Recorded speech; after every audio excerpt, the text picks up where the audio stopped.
This is the sort of ad on eBay that I look for. It contains several mistakes. The engines shown here are made by Williams, not Weaver, MTH, or Lionel. They were listed as F3s, but they're not. They're actually F-7s. So I think as a result, this lot of trains was overlooked by many potential bidders.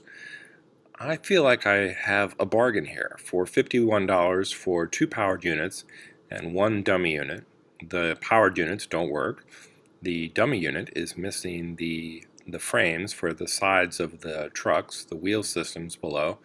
But I have some parts laying around, and I think I can get 3 good trains out of these 3 sort of beat up guys. My first train is going to be an Amtrak anniversary train. 2021 marked the 50th anniversary of Amtrak, so I'm going to start off by painting this shell silver and make some custom graphics and do a little bit of masking to get a more authentic Amtrak paint scheme. It's not going to be exactly something that is prototypical, but it'll be unique.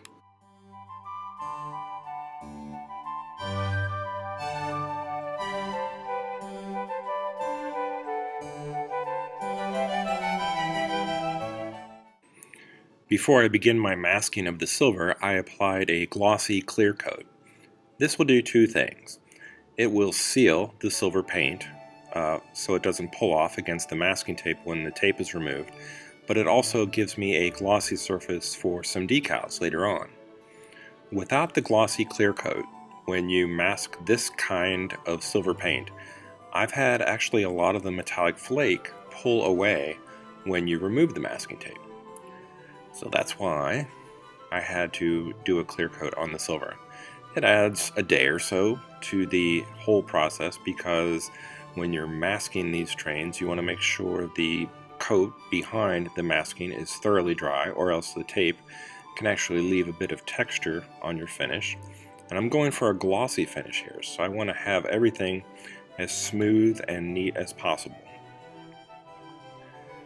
The first area that's masked off is white for the sides of the F-7. That's going to be a center white stripe, and then there will be a red stripe above and a blue stripe below. I'm also going to mask off the roof and the nose for some glossy black paint. And everything takes like multiple days before you can mask off a new color against the white. The white especially seems to take a very long time to cure.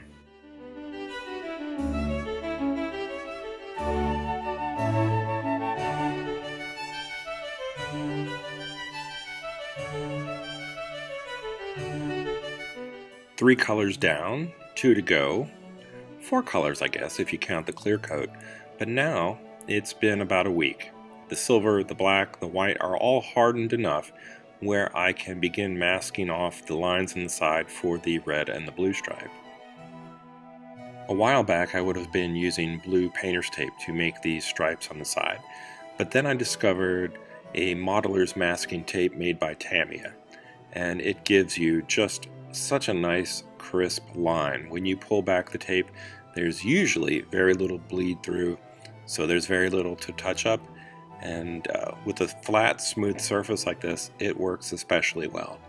The tape is strong enough, but also thin enough to conform to any raised or recessed areas pretty well.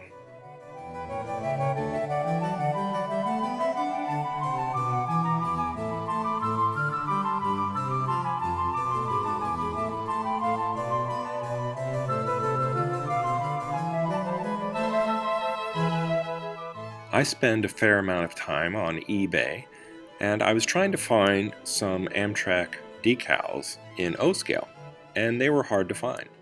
So what choice do I have except to turn to my computer and make my own? Because the train is silver, I can't really use white decal paper.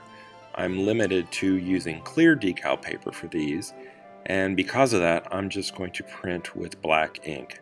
I wish I could print in color, I wish I could print in white, but I don't have that capability.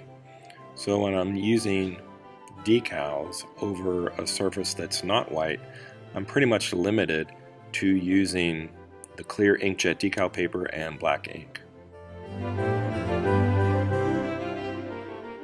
I didn't feel the need to show it, but after these decals came out of the inkjet printer, I gave them several coats of the same glossy clear that I used on the silver paint. Hopefully, I'm thinking that these two surfaces, since they're both the same glossy clear, should blend in together pretty well. These are going to be a little thicker than store-bought decals, and I can't really use any decal softener with them. I've had trouble with that before.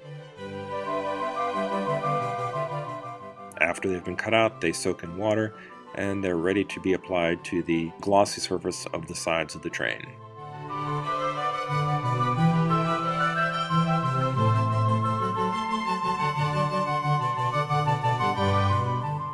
So I've got the current Amtrak logo on the front of the engine, and then I used the original design, just that simple Amtrak, word of Amtrak in the back.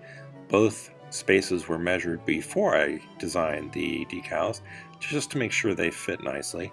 And between the old logo and the new logo, I have the dates of 71 and 2021 with the words 50 years in between. So it kind of mentions the anniversary without actually saying the word anniversary.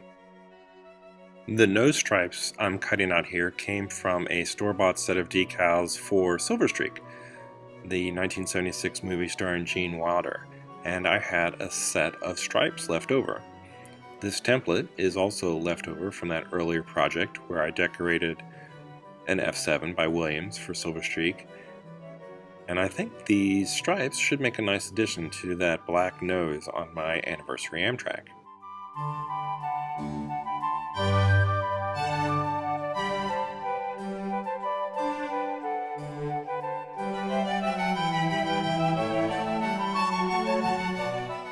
Maybe someday HP or someone will invent an inkjet printer that has a white ink cartridge, but until then, I like these store-bought decals. With these, I can use the decal softener solution, and it helps the stripes conform to the multiple curves on the nose of this F-7.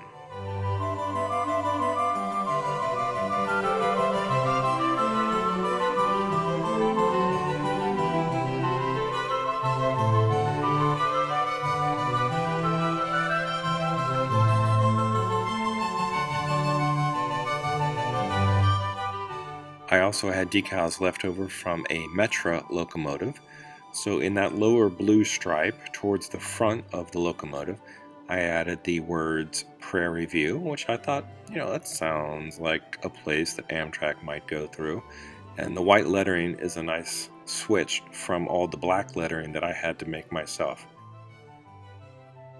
I've purchased blank shells before on eBay, and one problem that I ran into when I'm considering the budget for each project is that a blank shell is often missing some of the detail pieces.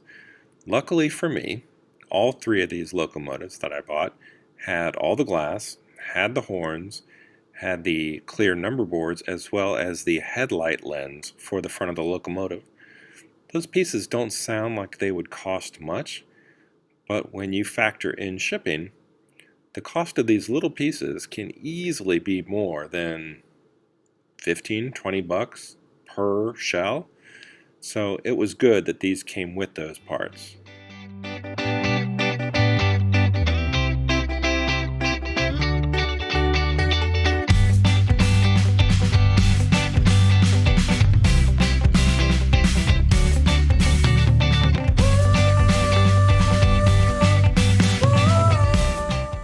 I'm going to reinstall my freshly painted shell on a base that came with one of these locomotives.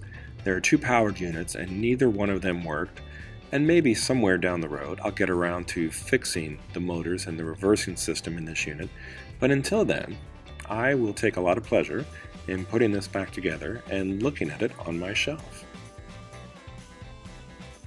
This auction was for 3 engines, so divided by 3, this one was $17.33, a third of the shipping was $5.08, some spray paint and clear inkjet decal paper brings me to a grand total of $25.16, which is not half bad.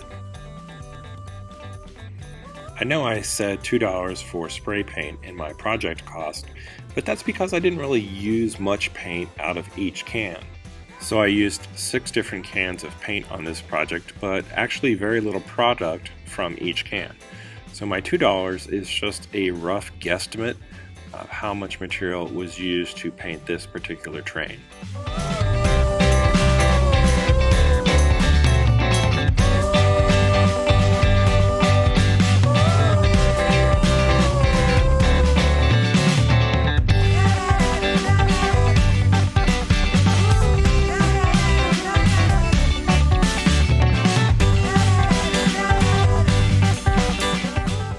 I'm pretty happy with the way this Amtrak unit came out. It's definitely better than the poor beat-up green Pennsylvania shell that came to me a few weeks ago. If you enjoyed this video, please like and subscribe. Thank you for watching, and until next time, this has been Bob's Workshop. Take care.